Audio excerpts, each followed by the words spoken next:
So, welcome to this panel. And let me begin by briefly introducing our panelists. You have already listened to Samantha Caccamo. She holds a BA in journalism from Pepperdine University and an executive MBA from Università della Svizzera Italiana. And she has extensive experience working in the private and social sector. She is the founder and CEO of social business Earth, whose mission is to end extreme poverty and create equal opportunities for all through the creation of sustainable business model. For many years, she has dedicated her work to supporting social business startups. Samantha is also an expert on migration and integration and has managed a number of EU-funded projects in support of asylum seekers and refugees. We are also pleased to have with us Luciana Delle Donne. After a 20-year career in the world of finance, in 2006, she decided to devote herself to the commitment of making a difference in people's lives, conveying a feeling of confidence and enthusiasm in those who experience hardship and social disadvantage. With this vision, she gave birth to the social enterprise Made in Carcere, where sustainable artifacts are made by women who are inmates and on the margins of society. The products are made with recycled fabrics. In fact, you are wearing a product by Made in Carcere on your feet right now. Beautiful. Another very welcome and distinguished guest on our panel is Angelica Morrone. In her career, she worked for important international investment companies, co-founded her own asset management company, and more importantly for us, at some point in her life, became fascinated by the emerging startup scene and the innovative solutions being developed by young entrepreneurs. And today she has 20 years experience as an angel investor, having interacted with hundreds of investor and social entrepreneurs or aspiring entrepreneurs, also as a mentor, sharing her knowledge and expertise to help them navigate the complex and often challenging world of startup funding and growth. So she certainly has deep knowledge on what it takes to make startups and investments succeed. Coming now to the only man on the panel other than the moderator, I'm pleased to also welcome Dr. Paulo Gonçalves, Professor of Manager and Social Entrepreneurship at USI, Università della Svizzera Italiana. His research combines system dynamics simulation, behavioral experiments, and econometrics to understand how managers make decisions in humanitarian settings. Currently, he has been developing supply chain experiments to understand and improve managerial decisions in humanitarian operations. Paulo is also a social entrepreneur and was part of the Swiss Legs social enterprise for a number of years. Right, so now I would like to start by recalling what we all know. Social entrepreneurs generate wide social and environmental impact, promoting leading-edge innovative models and contributing to the achievement of sustainable development goals. But they also encounter several challenges and they start in their startup phase, particularly in the early stage, that they need to overcome to launch their product or service and later possibly reach economies of scale.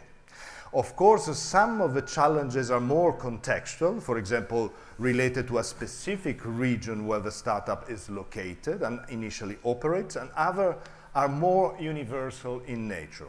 So let's try to analyze a few of these challenges and possible solutions, asking our distinguished panelists to share their expertise.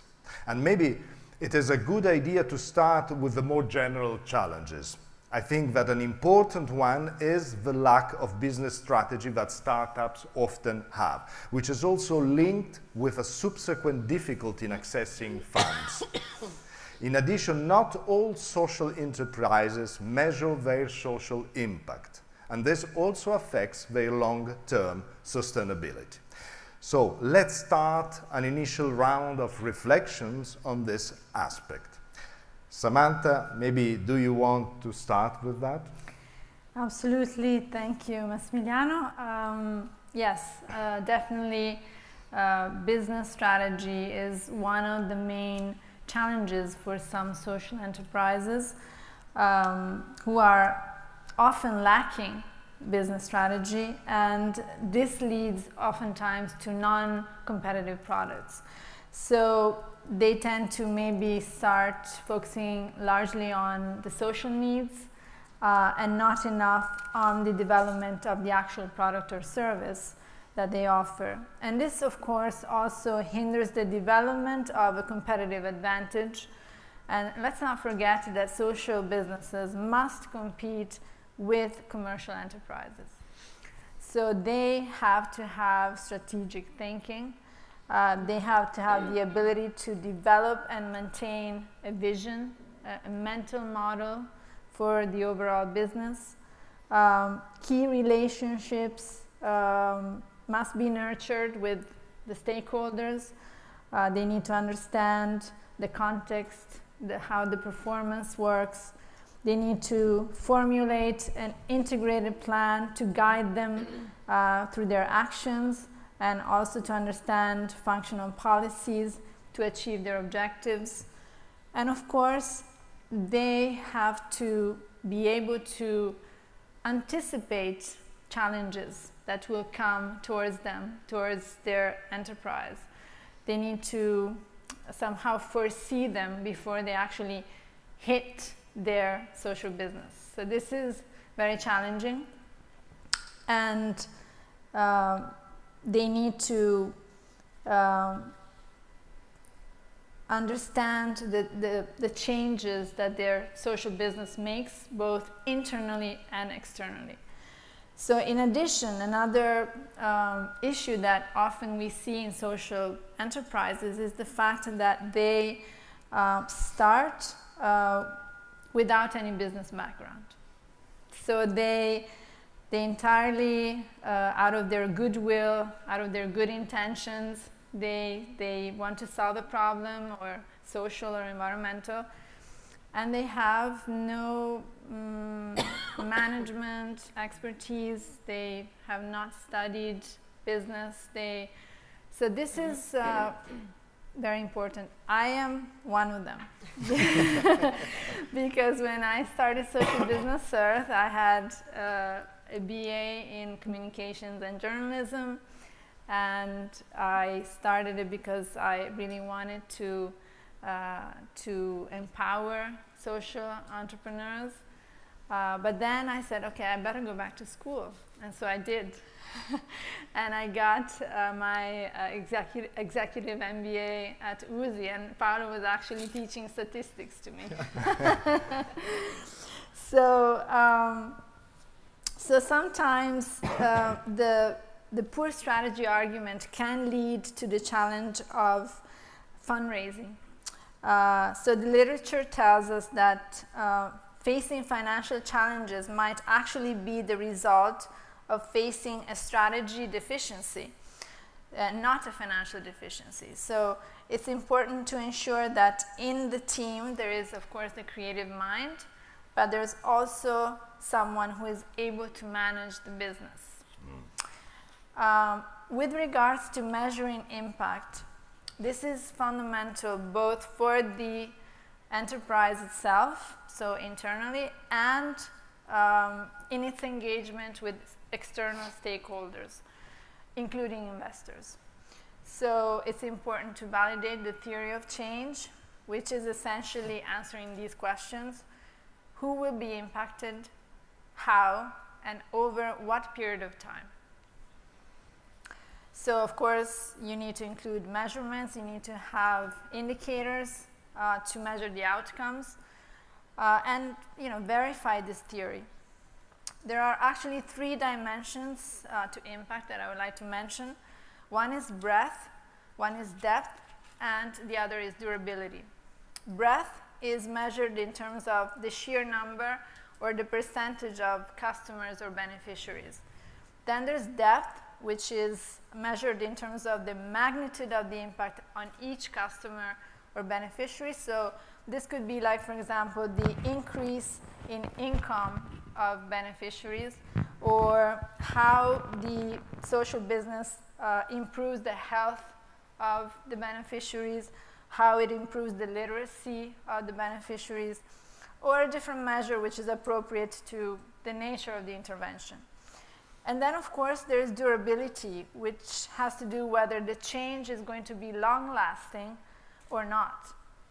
And durability is the most important, because unless the change sticks, unless the change lasts over time, the whole project should be considered a failure.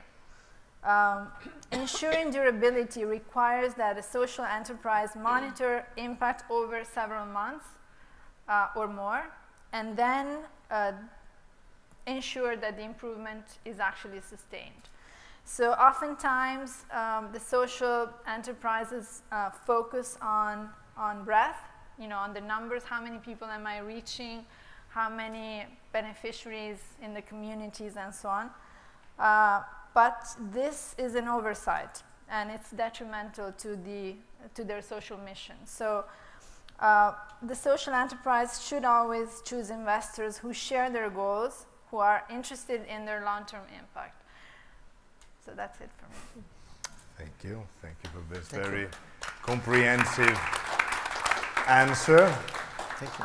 Maybe, I don't know if somebody else wants just to add a few thoughts on this very extensive answer from Samantha. Samantha, I actually really enjoyed when you said that sometimes the lack of funding or the lack of success of startup is more dependent on a strategy deficiency rather than a financial deficiency. And I agree with you, mostly because when people come to investors, they always ask for money, and the money is usually used to cover deficiencies. Yes. So it is kind of a catch-22. It is difficult for startups. I'm not saying that it's easy, but having some of the competencies that go with good management and good governance go a long way with investors as well. Mm-hmm. Yeah. So, thank you. Thank you. If I can add to that. Yes. I mean, I really appreciate this focus on durability. And I think that this aspect of, trying to focus on breadth, what's the impact, or even depth, scope, and different things, you're trying to do too many things at the same time. And this lack of focus typically creates problems. So, I think durability is an important aspect. I would actually characterize it as if you have the right processes, right, so you can actually achieve that durability over time. I'll leave it at that. Good point. Thank you. Thank you for these reflections. Now, it is well known that the traditional support mechanisms, such as bank or financial institutions, is quite scarce for social enterprises compared to commercial enterprise. This is quite evident in most of the countries, as existing literature suggests. Due to the fundamental misconception that socially driven organizations are not profitable and there is more risk involved in getting back the investment, social entrepreneurs often struggle to accumulate the required startup capital. Often they invest their own savings to tackle social problems. I'd like to ask the panelists representing the impact investing sector, Angelica, if she can share with us some thoughts on the different funding solutions that are out there for social businesses in Switzerland and Europe, and what you regard as an efficient funding strategy. Of course, it will be different for each startup, but if you can share some good practices in this regard that social entrepreneurs can benefit from, it would be great. And of course, after Angelica, the other panelists can, of course, also contribute. Thank you, Massimiliano. So this is really something that is very dear to my heart, as everybody can understand. I wanted to have a quick introduction in saying that many years ago, or up until about 10 years ago, there was a clear difference between profitable companies and non-profit companies, between the unicorns and the social enterprises, between the ones who made money and the ones who did good. And how did everybody work together? It worked in such a way that the people who made the money, the companies that made the money, then made donations to the companies who didn't make money but did a lot of good, therefore somewhat achieving an equilibrium.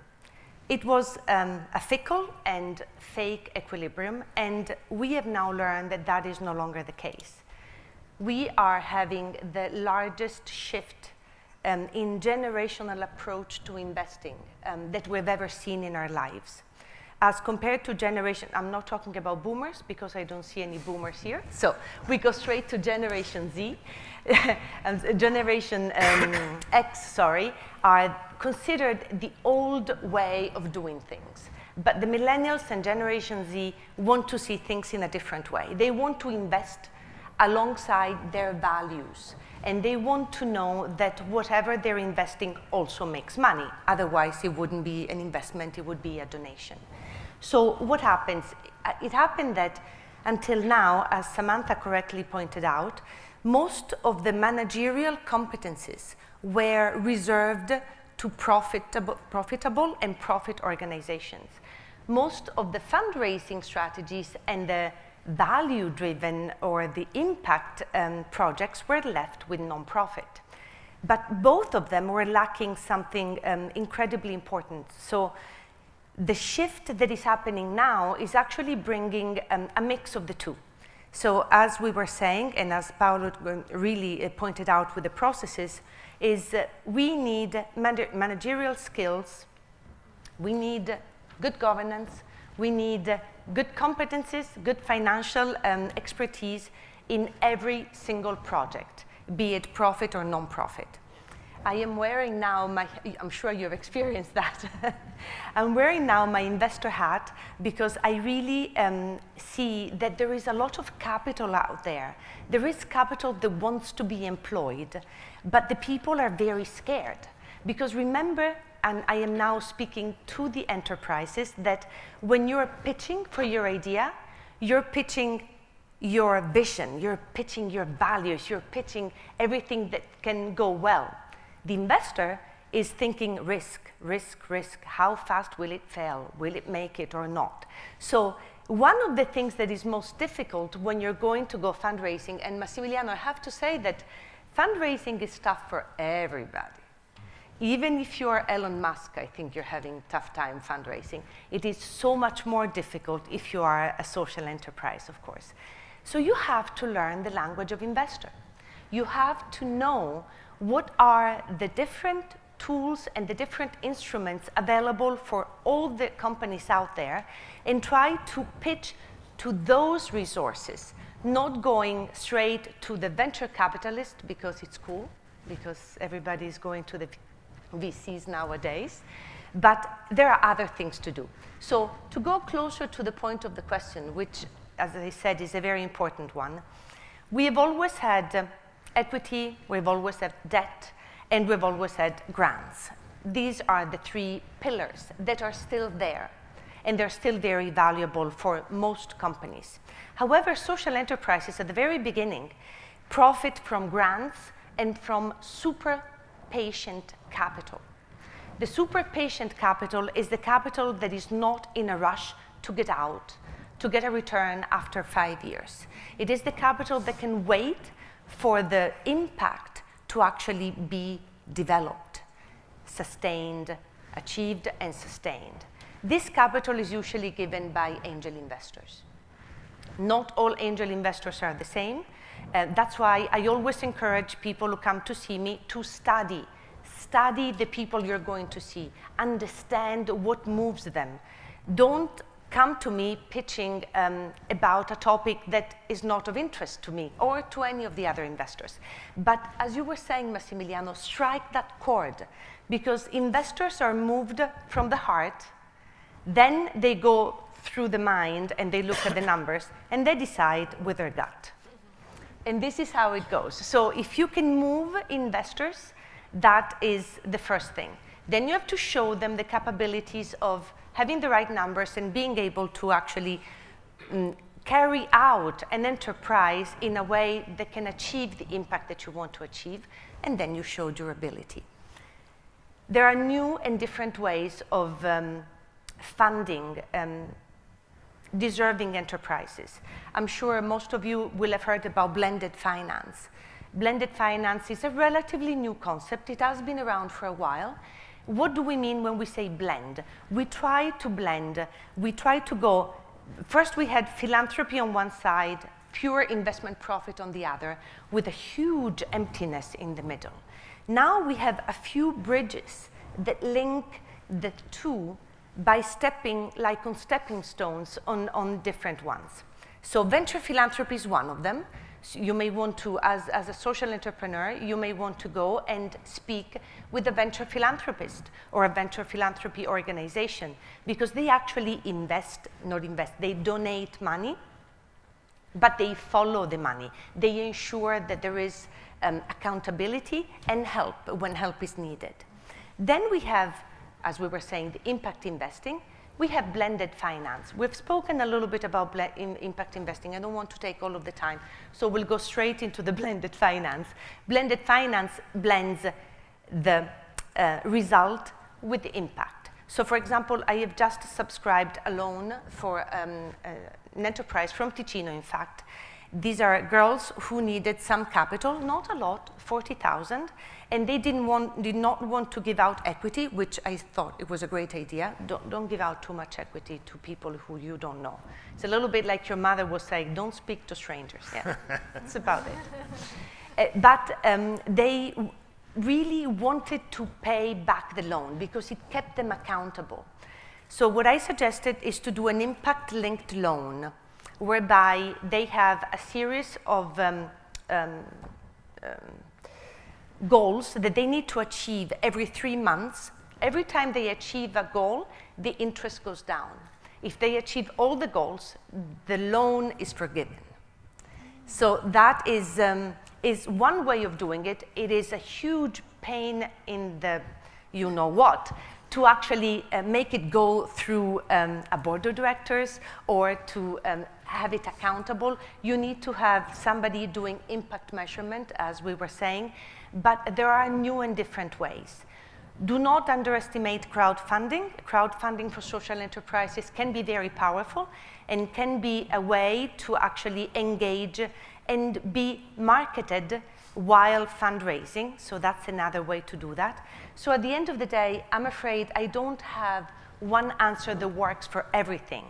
Every enterprise needs a different funding strategy, but what I do encourage all of the entrepreneurs is be informed of where you are, where you want to go, what are the options out there, and endeavor to educate your listeners, whoever they may be, institutions or individuals. That's my 5 cents. Thank you.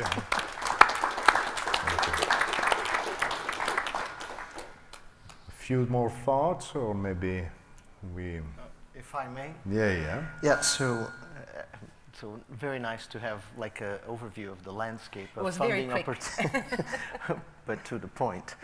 So when I was running Swissleg, we had investors that were local. They were transplanted here, but it was a group of Swedish investors. And what I liked about their approach was that they were impatient for profit. But when I say that, not in a bad way, they were impatient for us to find a business model that actually worked.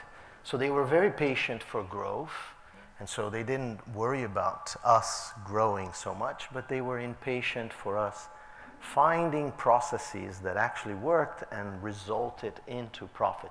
The profit margins might have been small, and I thought that that was very much aligned with what Clayton Christensen, late professor from Harvard Business School, would say, this theory of good money and bad money that you were talking about. So that was good money. That was good money. That was good money because it forced us to think, well, what's the real good business model here?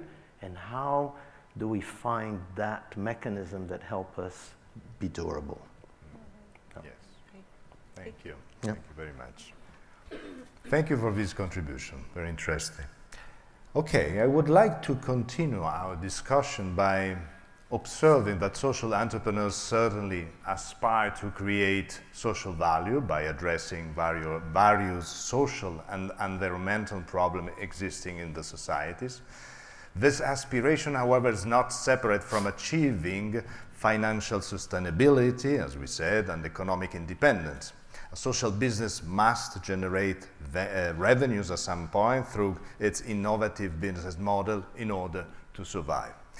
The traditional conceptualization, however, associates social enterprise largely with the notion, as we said, of philanthropy or non-profit venture, and the duality of this identity has remained a big problem for social enterprise, and in fact there are different business models. For example, some social enterprise reinvest 100% of their dividends into the social or environmental mission they have. This is Muhammad Yunus' model. Some reinvest a percentage of the dividends into the social or environmental missions, and others are purely for profit, even though their mission is to tackle a social or environmental problem. Luciana, could you share with us the business model of Made in Carcere and tell us if the duality of a social mission and the achievement of financial sustainability was a challenge for you in the beginning? Did you encounter resistance from people, and how did you go about overcoming this resistance? And of course, as always, after Luciana, please feel free to add further thoughts.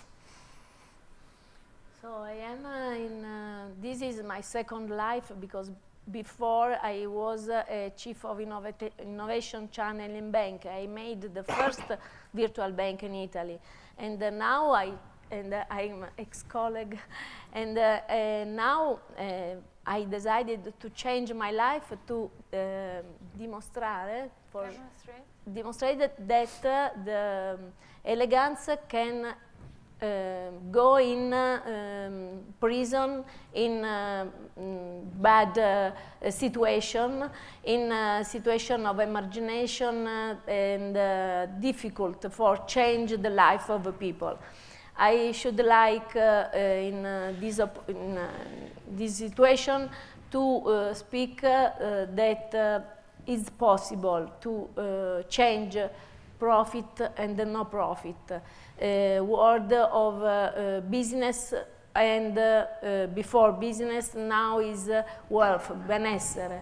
And we can demonstrate in 70 years that this is possible. I work in a prison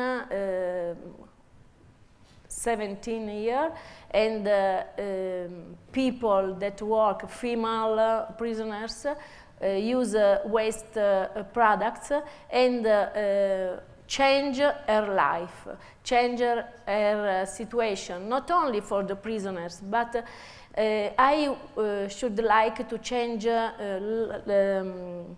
life or vision to anche also students, manager, entrepreneur, people that usually work in the world of profit, because because it's important to change the vision. Now all speak social entrepreneur, social, come si chiamano? I greenwashing, greenwashing, people that important company that would speak on green or SG or CSR, but I like that you say before passion, vision of people that is important to change the world. I was a chief of innovative technical innovative channel, bank, luxury, facilities, but now I decided to change my life to, come si dice, al servizio degli altri? Al servizio degli altri, parlo un po' in italiano così facciamo prima. microfono di Samantha. Oh, grazie. In carcere si parla poco in inglese, sono 17 anni che sono con un... che non sono... che non... che non... che non sono più... Grazie.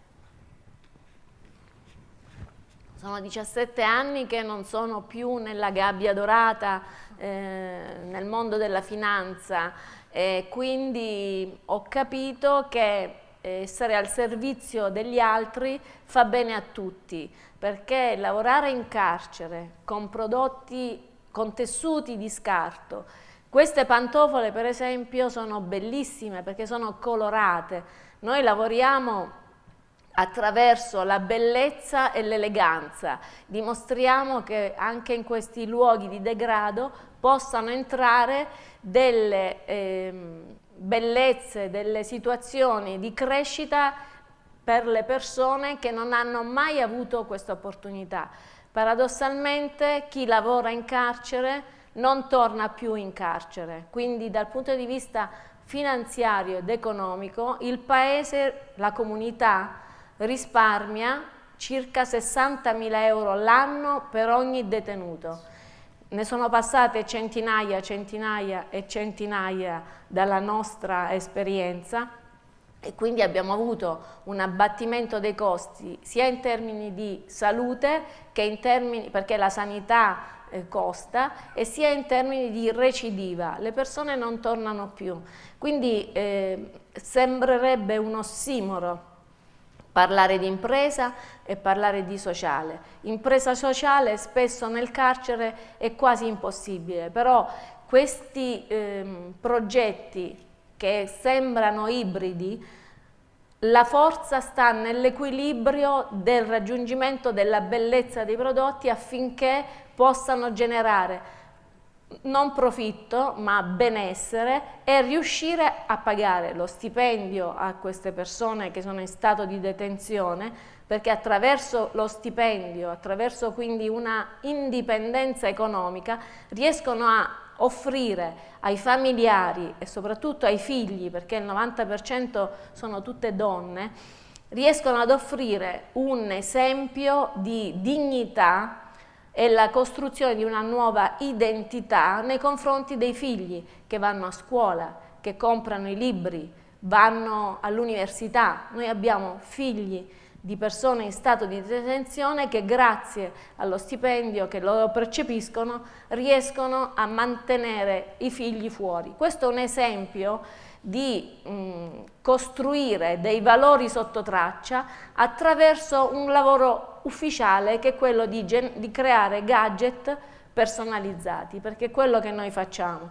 Quindi vendere dei prodotti belli fa bene a tutti, a noi che li compriamo perché sono belli, abbattono la recidiva in carcere e costruiscono una identità, una nuova identità a persone che altrimenti non l'avrebbero più fatto. Noi infatti proprio 2 giorni fa abbiamo presentato a Roma il primo evento di indicatori di benessere, perché noi vogliamo parlare di BIL, benessere interno lordo, che offre un indicatore tangibile di tutto quello che si crea. Quindi noi, voglio dire, grazie per l'eventuale condivisione di percorso. Quindi noi speriamo di aver dimostrato, perché tantissime realtà da 17 anni a questa parte hanno replicato il nostro progetto, quindi noi siamo felici che tutti ci copino, perché è la replicabilità del modello, di un modello che non è solo di economia circolare, perché recuperiamo i materiali che altrimenti andrebbero ad inquinare il pianeta, ma anche perché riusciamo a dimostrare che bellezza e dignità ed eleganza possano entrare in questi luoghi. Quindi per me il benessere interno lordo dovrebbe essere un nuovo parametro, un nuovo indicatore, non più profitto, non più prodotto interno lordo, quindi dal PIL passiamo al BIL. Speriamo di farcela.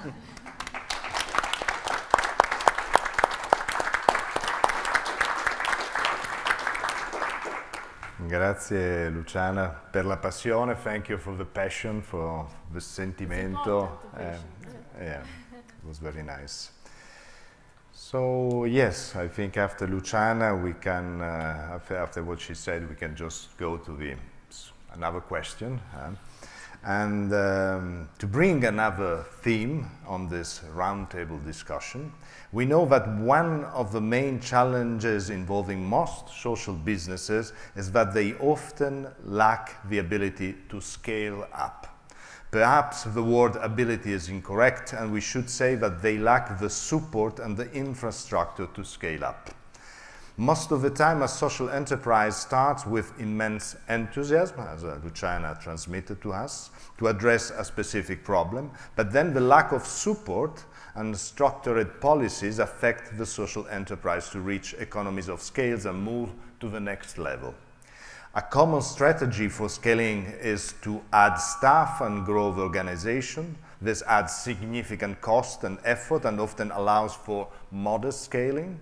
However, some social enterprises feel they have no choice, as they feel a need to integrate vertical or horizontal functions such as distribution and financing to make up for institutional gaps. But there are alternative ways for scaling a social business, and I'd like to ask Paulo to share his thoughts and expertise on this, both as a social entrepreneur and as an academic, since, Paulo, you are both. In your opinion, what are some of the best takeaways for social entrepreneurs who want to grow their impact? Thank you. And before I start, I must say that I'm honored to be the only man here in this panel. So appreciate. So let's go back to the question. Scaling is hard, right? So let's start with that. And I don't claim to have the answer, neither as an entrepreneur or as an academic. I think that we have ideas of what works and what doesn't work so well. So I think that one of the biggest challenges for social enterprises is oftentimes this lack of focus, and because they engage in this hybrid duality. You know, from one side there is the pressure to make money, and don't get me wrong. I mean, if we think about social enterprises that actually work well, if you make money, you can reinvest, right? I used to say all the time to my partners at Swiss Leg, and they came from the development world, and so there was this pressure to become an NGO, and so there was this dichotomy. So I think that all social enterprises face something like that. There's the pressure to make money, and that is important. Oftentimes is neglected or seen as a bad thing.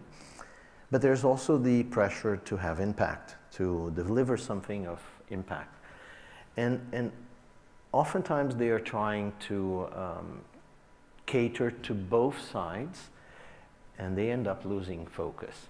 Now, when they focus too much on the social side, maybe they need to do the measurement, right? So they have all of the mechanisms that are funding that. They are interested in impact, right, of different types. They have a number of different metrics, and you have to deliver those, the quantification. But if you're trying to build money, to get money, well, then oftentimes people in the organization feel betrayed, right? They said, oh, we started with a passion, but now it's like you are really just focusing on the money, and we lose control, and it's what the VC wants, and so on. So I feel that oftentimes this lack of focus, which is common with hybrid organizations, puts social enterprises in a difficult place to begin with. Now, having said that, and when I teach social entrepreneurship and social innovation, we go over a number of cases of actual social enterprises that have struggled with this in the past, and try to tinker in terms of how to deal with this. what works, right? So, I mean, I've seen extremely successful social enterprises that partner. They partner well. They are very focused in terms of what is their distinctive capability, because yes, we need to add capacity, what is non-core, but you may have to verticalize and develop a number of capabilities, but you can't, right? So not with small margins, not with a social vision, but oftentimes you are offering something that is specific, and big organizations value that. And so I think that a huge successful strategy is to understand exactly what is the distinctive, you know, the unique value proposition, right? And deliver on it with focus and precision.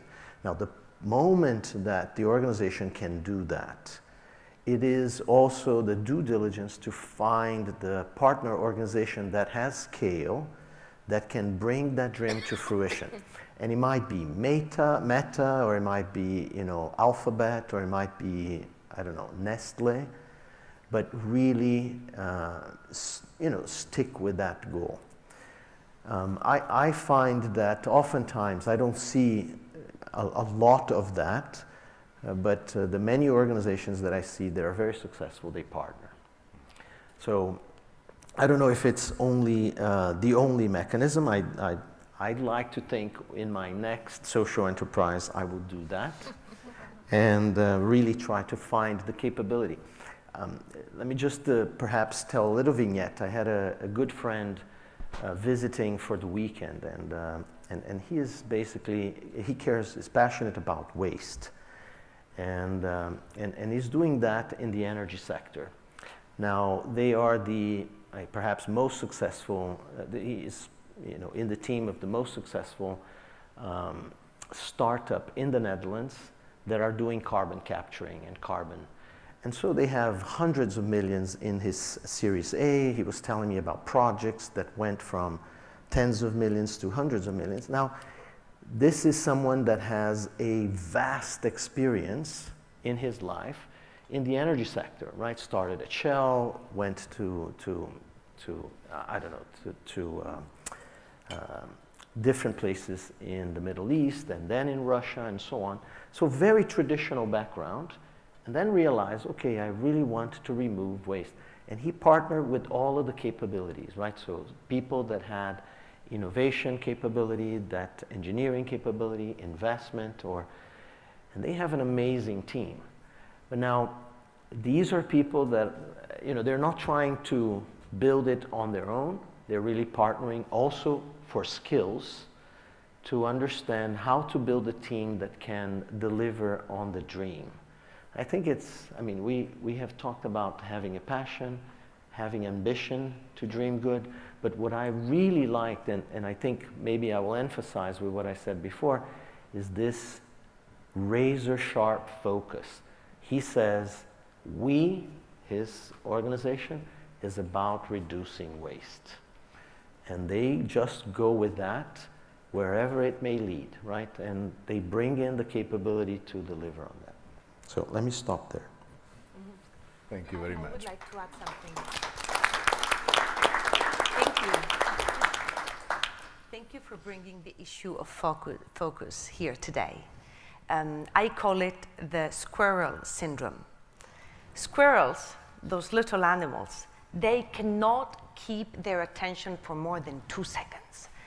Everything looks super interesting and they follow everything. Many entrepreneurs do that. So they go and speak with a potential partner or maybe with an investor, and they hear some good idea, so they say, hey, I want to do that. And they start doing that and they lose focus. So that is an amazing piece of advice, and thank you for bringing it up. Don't be squirrels.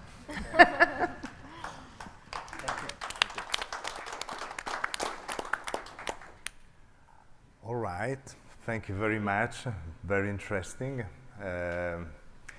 In principle, we have the possibility of some questions, and maybe we will just take one since we are going a little bit late on our program. Then, of course, we can ask questions to here our panelists during the standing dinner afterwards. So if there is any question in the audience, we will take it one. Otherwise, we will have... There's one question over there. So I will come close to you because I will give you a little bit close my microphone. That's how we have to do today because we... I see. Let's see So, if I can. I have a question to Paulo. We understand that social businesses may not remunerate capital because they invest everything in the business. But they produce something which is remunerating the community, which are positive externalities. Is there, and we saw it very clearly with the example of Luciana, is there a way to transform those positive externalities in a payment medium, in money? Because in fact, that is less cost for the community or for the government involved or the public authority. Thank you. So thank you for the question. I think it's extremely relevant. Perhaps Angelica, you might start. Okay, I'll start. But I think that there is a financing, the financing mechanisms that are better prepared to deal with that, right? So these, I don't know, so investment bonds that can deliver on results, right?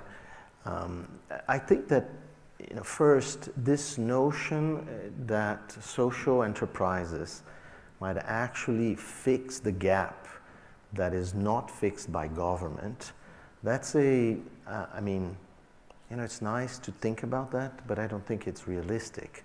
Actually, I think it's posed to think that social businesses can, in fact, fulfill that gap.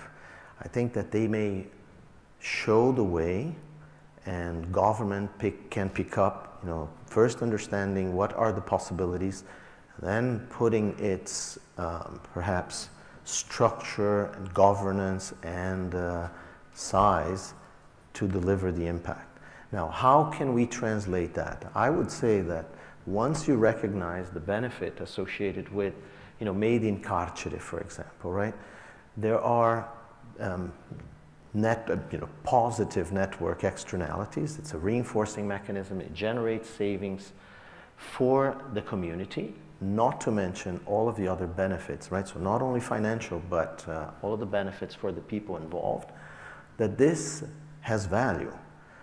How do we translate? So I definitely think that there should be financial mechanisms in place to translate that and reward these organizations. And then, once you have understood the potential, put a process in place so that you can scale it up, right?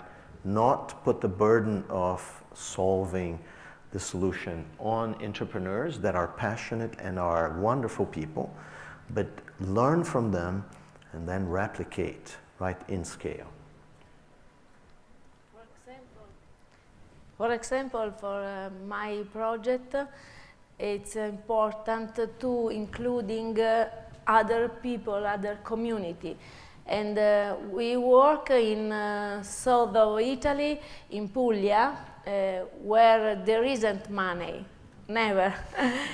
And I work in 5 prisons, but not only, because I work with, I made the hub for waste textile, and I resend to other 20 situations in Italy to give the textile button, no, come si chiamano bottoni? Buttons, fili, I stamp etichette, logo, brand, because I want to replicate my model. It's simple, it's a good sense, only good sense. I take waste products and I sew with the people di basso profilo, nel senso emarginati. Marginal women that with this project give money for independence, cioè acquistano autonomia attraverso piccoli progetti, e questo è un progetto che viene replicato in tutta Italia, e adesso dopo 17 anni tutti usano prodotti di riciclo con persone emarginate. È un bellissimo modello che dimostra che non ci vogliono solo i soldi, ma ci vuole anche la tenacia, perché a noi di vendere le borse quasi non ce ne frega nulla, non è importante cambiare l'identità delle persone, generare comunità con tanti stakeholders, che sono gli studenti, gli imprenditori, passano tantissimi dalla nostra esperienza. Non è semplice. Io comincio in inglese e poi finisco in italiano. È troppo faticoso riprendere l'inglese. Thank you very much. All right, so I thank you very much to all our panelists. Now we will have a little short 5-minute break before our pitching session, which will start. So see you really in a moment. Thank you very much. Thank you. Thank you. Thank you. Thank you.